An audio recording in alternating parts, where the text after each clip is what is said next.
Well, right back to work on the rally car. Today, I started to work on this. So this is the to-do list. I got kind of overwhelmed. This is just a very, very, very small fraction of what we need to do. I did that first, so that's the calendar. 32 days until the event. Unfortunately, I'm gone for a whopping 6 of those. So that kind of sucks. So it's only about 26 days of actual work that I can get done on the car. So yeah, we need to start taking care of that list. I'm not going to finish writing out because there's no point to. I think I'm going to knock out the first thing on the list, so the shifter linkage. So I'll show you guys real quick what we're working with and kind of what the plan is a little bit. So I changed up the design a little bit. We kind of went over it in one of the videos in the past, but in case you didn't see it. So we got this mount here. That's going to take place of what typically comes out of the gearbox and comes this way. It's like essentially just a rod that has like a little bearing cup in the bottom that's plastic, and then a C-clip at the bottom that actually holds the shifter in. And then the shifter obviously attaches here, and this is what selects all the different gears. So we're just moving the pivot to here, and we're using a rod end to do that. So in here, I've got some of the parts. This is just a cheap short shifter. I think I paid 30 bucks for this, Amazon special. Nothing special about it. Here's the rod end that we're going to be using for it. Some misalignment spacers to take up the gap, and a jam nut. That's all I need, and some 1-inch outer diameter, 3/4 inch inside diameter tubing. That's what's going to be welded to this.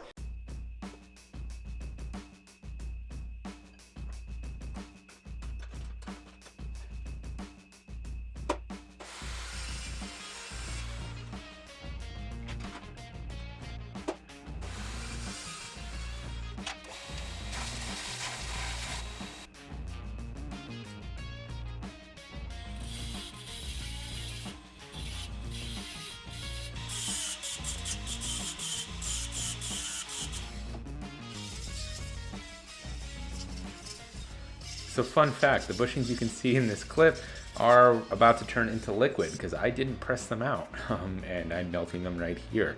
I don't know why I did that.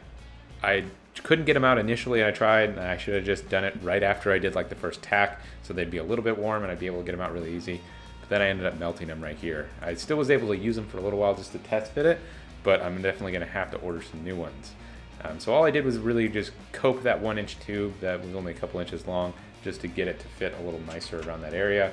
And the welding went super easy. It's nice when like you don't mess up the threads and the rod end's able to go back in at the end of welding the bung on, because I have had it happen where I've been too slow and somehow melted the threads on the inside, and then you have to like chase it afterwards. But it's always nice when that goes in without any problems.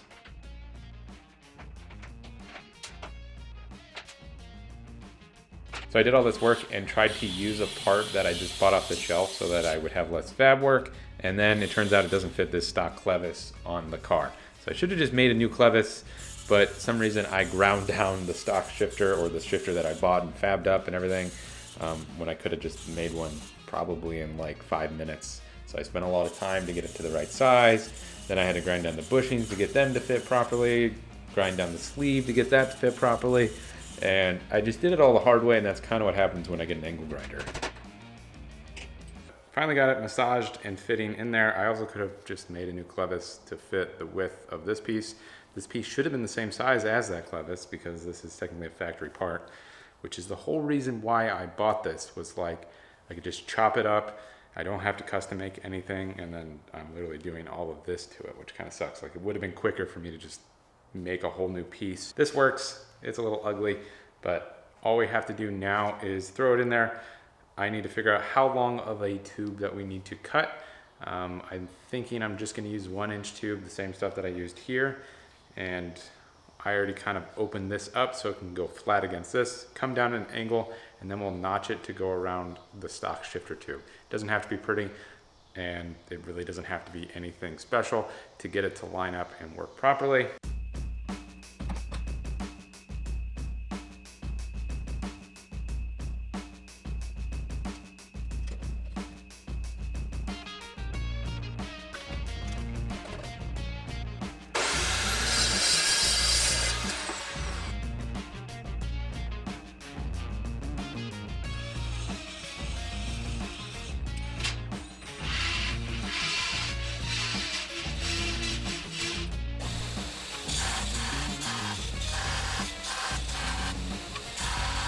So I think this is going to be surprisingly simple as far as this all goes, which is nice.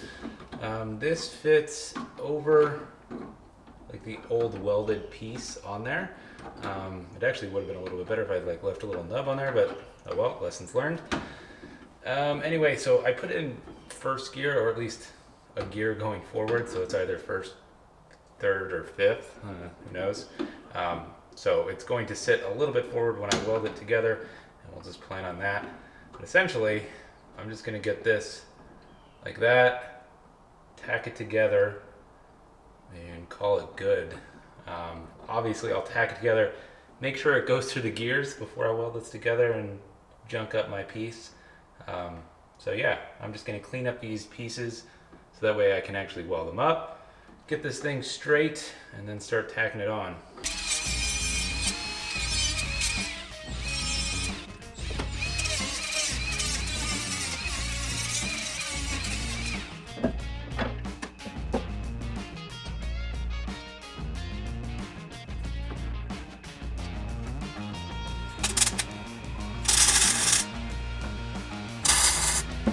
Well, I got it tacked into place, and I don't think I'll break the tacks this time. We'll see though. So, what I'm assuming is first, second, third, fourth, fifth. It doesn't want to go in reverse, but it feels like that's 6 different gears. And I'll probably end up redoing this arm the next time I pull the box out. It's not that big of a deal what it looks like right now, but yeah, I'll probably just weld it all up now, and then try to get some paint on it, make it look a little nicer so it's not as crappy looking. But yeah, we now have some shifter linkage. So another interesting fact for you guys, I do all this crazy welding in all these weird positions on this thing, and then literally like 3 days ago I ended up chopping it apart and re-welding in a different spot because I wasn't happy with how it fit. So always make sure that stuff is where you want it before you do the final welding. It's easier to break a couple tacks than it is to chop it up when it's fully welded. It was nice getting this painted because it does look a lot better all painted up, and I actually decided to take the handbrake out, redo the handbrake, and paint that because that orange is just nasty. I think I painted it with some like ground marking spray a long time ago, and it came out so poorly. So I was glad that I pulled that out and I got it to look nice. Honestly, with the shifter though, now it's awesome. It is a super short throw, so hopefully it's not too short of a throw because I can't make it any longer. But I think it'll be fine. Super solid. It's a nice substantial feel. So hopefully when I'm actually driving the car, everything comes out fine. And like I said, it's not too short of a throw to where I'm accidentally like jammed in a gear or something like that.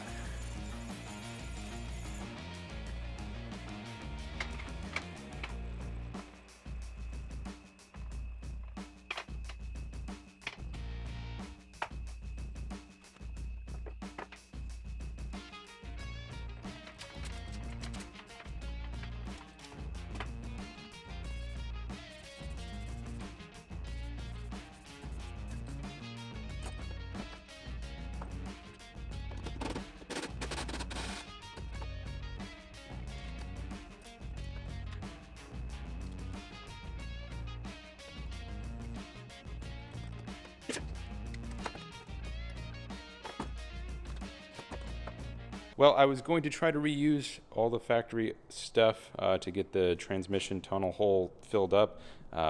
It really won't work though, just because of the fact that it had the hole right in the center for the old shifter to pass through. So that would just be way too difficult to try to get it to seal adequately, and it'd look hokey. So I might as well come up with something nicer. I'm either going to do like a flat plate and take up the whole space and then get like a firewall grommet and allow this shaft to like pass through it. Or I'll build like a little tower for it, and then we'll get more creative with some rubber and foam and things like that. But I'll think on it some more. I don't want to just come up with something real quick. I'd rather kind of plan it out a little bit better, because I really don't want water to come in through there, because we've had that happen before, and it's just terrible because it literally just splashed all the way up, and it pretty much trashed the whole car. And it took me repainting it to get it clean. I also repainted the handbrake just because that orange was terrible. It was flaking off wasn't the right paint and it looked bad. So we'll just have a matching black handbrake handle. And yeah, we'll just get that mounted up once it's dry, and that should be it for this project. When I went to go install the handbrake again, I realized just how much slop the thing had in it from before. And to get rid of the slop, you had to tighten it a bunch, but because it didn't have a bushing, when you tightened it, it would cause the handbrake to drag, and that would cause the rear brakes to stay on. So you definitely don't want that. So I had to turn down a bushing. I initially was gonna buy one. I don't know why. I have a lathe, and I just kind of get lazy sometimes because it takes a little while to actually use it. But I'm just turning down a bolt. It took me 2 tries because I ended up turning that one down a little bit too much, and it had a bunch of slop in it, so I ended up redoing it with some round stock that I had. But I was pretty happy with how it turned out. Eventually I got it faced and sized appropriately. The bushing still had a little bit of slop when I was done with it, just because I took too big of a cut out of it, and it definitely caused an issue with obviously being a little bit undersized. But other than that, everything went well. I'm glad I made it, because I honestly have not used this lathe very much since I've got it. I don't have much experience machining. It's very, very limited with my job, and I used some in the past as well, but it's very limited. So just the more that I can use it, obviously the better I'm gonna get at it. So if you're really into machining or anything like that, you're probably cringing at some of the things that I'm doing because I'm not very good at it, and I'm using a lot of like old worn out tooling that came with my lathe, but slowly made it work, got the bushing made, and it was actually a lot of fun making it versus just buying one and then it not working and then just taking like an angle grinder to make it the size that I needed. But this was actually really fun, and I'm glad that I did it. And the handbrake honestly fit great afterwards. Super happy with it. I could tighten down the mount, still had a little bit of slop, but it was honestly perfect.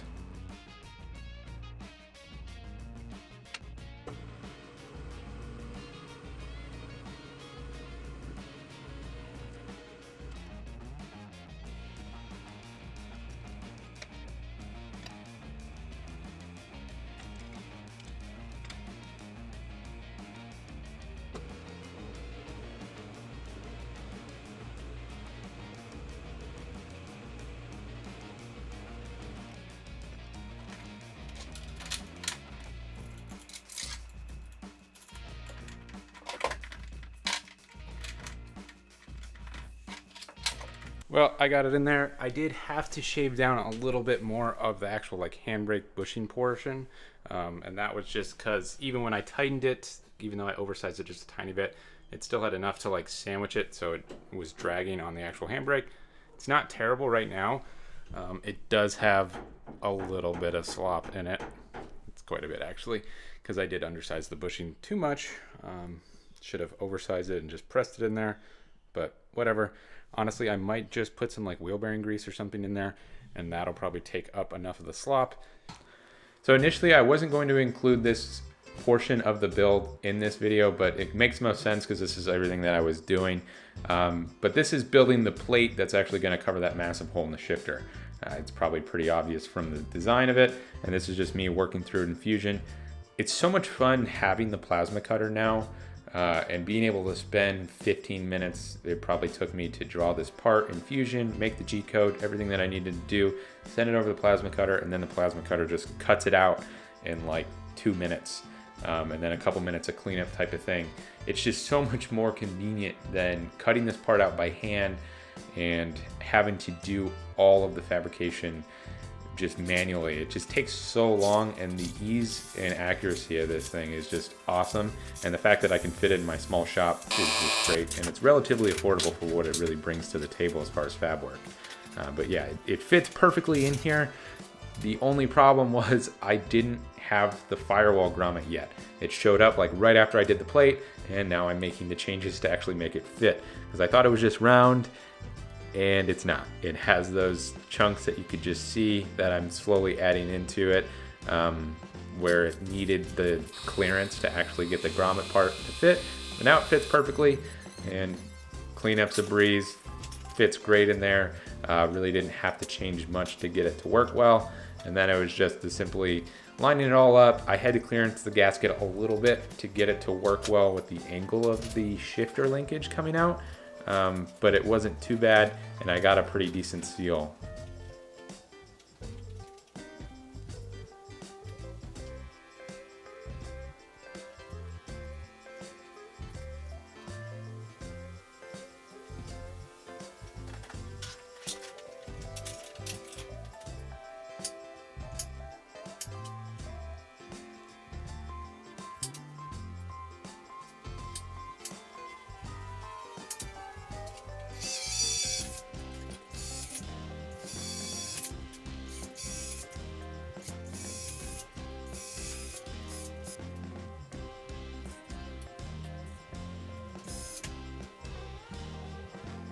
This is where I ran into like the biggest problem of actually doing this mod. I center punched all these holes and they ended up so far off. So I drilled them, got them all done, started putting the rib nuts in, and then I realized that like they moved so far off. I've never had that big of a problem with rib nuts, but I had to clearance the holes so much. You'll see them at the very end. I kind of included a little bit of the clip, and it was just terrible to see how off I had gotten these things.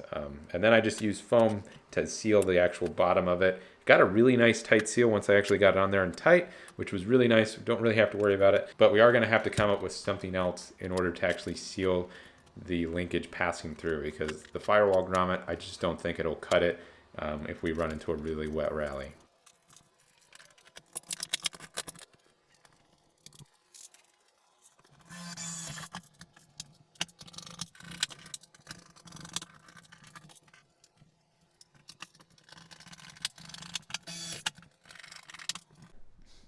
So this is all done and it's fairly well sealed. I'm not super happy with how it came out as far as like how this firewall grommet seals.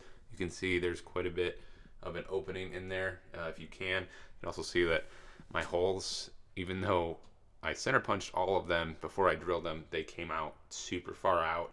So it took a lot of modifying the plate to actually get this to fit, because they all move so much when I actually put the rib nut in. But I think in the future, I'm going to get like a universal shift boot and try to make that work. It's just the biggest reason why I didn't do that is because it has to pass over this clevis. And there's really no good way for me to like stretch it over it without tearing one. I don't know. I'm just going to order a couple of different ones, maybe try them out.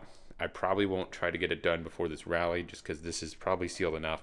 If the rally is super wet, I could just put some foam around the actual like linkage and then probably tape around that as well. And that should provide a sufficient enough seal to get us through the rally without having massive water come up and causing a bunch of issues. Well, I'm happy to finally have that stuff done and knocked off the list. Obviously, I've kind of been jumping around quite a bit and I've got a lot of other stuff done, but I wanted to finish this off properly and get it all in one video so that way we don't come back to the same project another day, because there's no reason to since the video's not out yet. Hopefully you guys liked what you saw. If you did, make sure you stay tuned for more, because there's going to be a bunch more. I've done so much work on the car since the last video that you guys saw, so it's been really good. Glad I got a bunch done, but you can see the list behind me. It's really long and there's so much more to do. I'm about to start wiring the fuse box and all the auxiliary switches and things like that. So that'll be fun. Make sure you stay tuned for all the wiring videos, because there's going to be a few on that. Anyway, I'll see you guys with the next video. I got to get back to work.